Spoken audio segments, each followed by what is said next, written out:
Mesdames, Messieurs, merci d'être venus à ce point de presse, formule que j'ai préférée à la multiplication des déclarations auprès des uns et des autres qui avaient eu l'amabilité de solliciter mon point de vue à propos du décès du président Hugo Chavez. Ce jour est un jour de deuil pour nous et pour de très nombreux peuples et militants. Nous nous sentons liés de cœur, plutôt qu'aux commentaires haineux, vulgaires, que nous voyons se multiplier dans les médias européens. Unis de cœur au peuple argentin qui respectera un deuil national de 3 jours, au peuple de Cuba qui respecte un deuil national de 3 jours, au peuple de l'Équateur qui respecte un deuil national de 3 jours, à la Bolivie qui observera un deuil national de 7 jours, et naturellement au peuple du Venezuela en deuil pour 7 jours lui aussi. Mon premier commentaire sera d'appeler à ce que on veuille bien observer au moins 24 heures de trêve dans la haine anti-chaviste, anti-populaire, anti-pauvre, anti-révolutionnaire qui sévit sur les ondes dans toute l'Europe. Chavez a été la pointe avancée dans un processus large dans toute l'Amérique latine qui a ouvert un nouveau cycle pour notre siècle, celui de la victoire des révolutions citoyennes. Les Européens si prétentieux, arrogants, méprisant la secte social-démocratie qui depuis 24 heures se répand en injures contre les figures progressistes de l'Amérique du Sud ferait bien de se souvenir qu'au Venezuela, contrairement à la France, à l'Allemagne, à l'Italie, à l'Espagne, à la Grèce, au Portugal,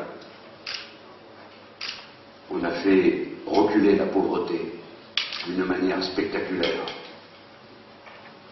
qu'on a éradiqué ce qui est classé comme extrême pauvreté.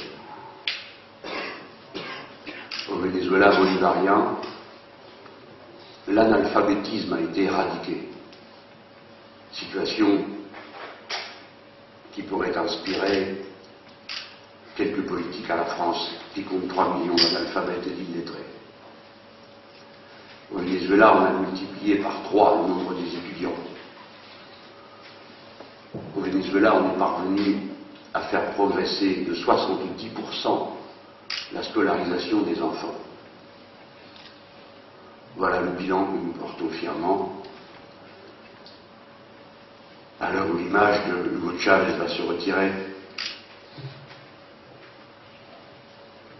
Quoi qu'il en soit pour nous, ce que représente Hugo Chavez ne meurt jamais.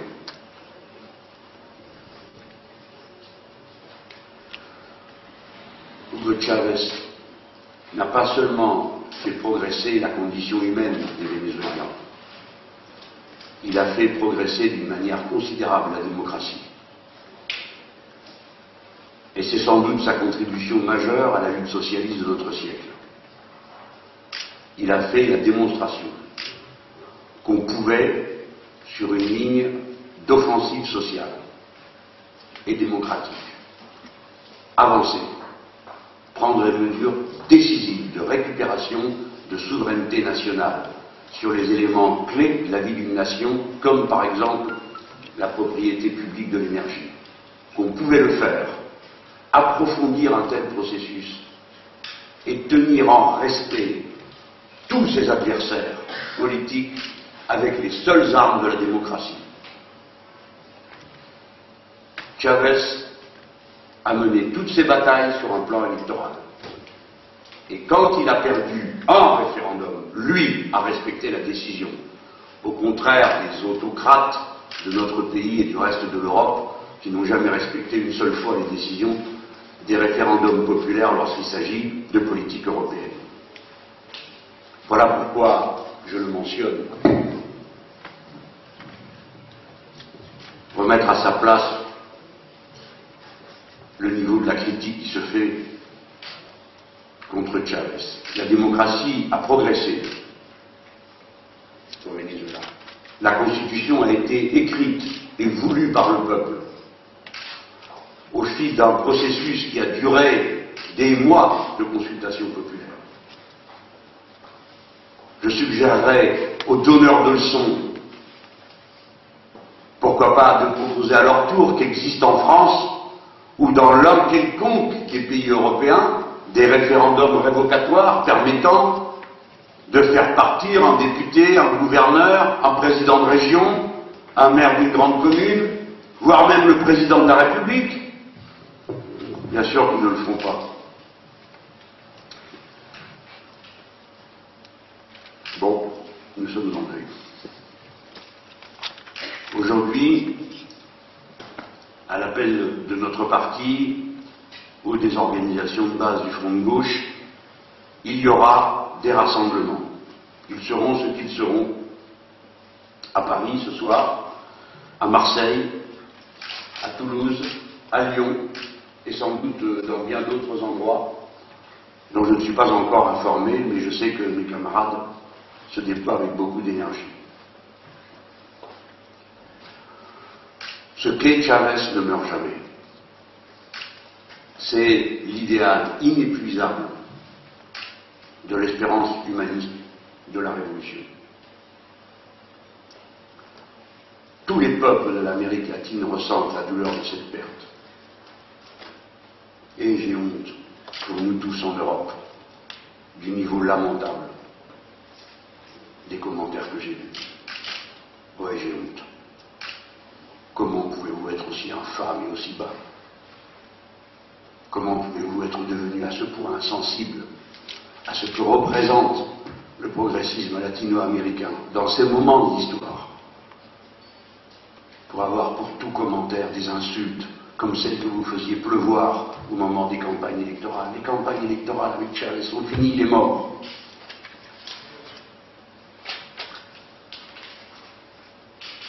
Vous ferez les suivantes avec Maduro et les autres. Juste ces quelques heures nous auront servi de leçon. Les cendres de Chavez sont chaudes, sont brûlantes.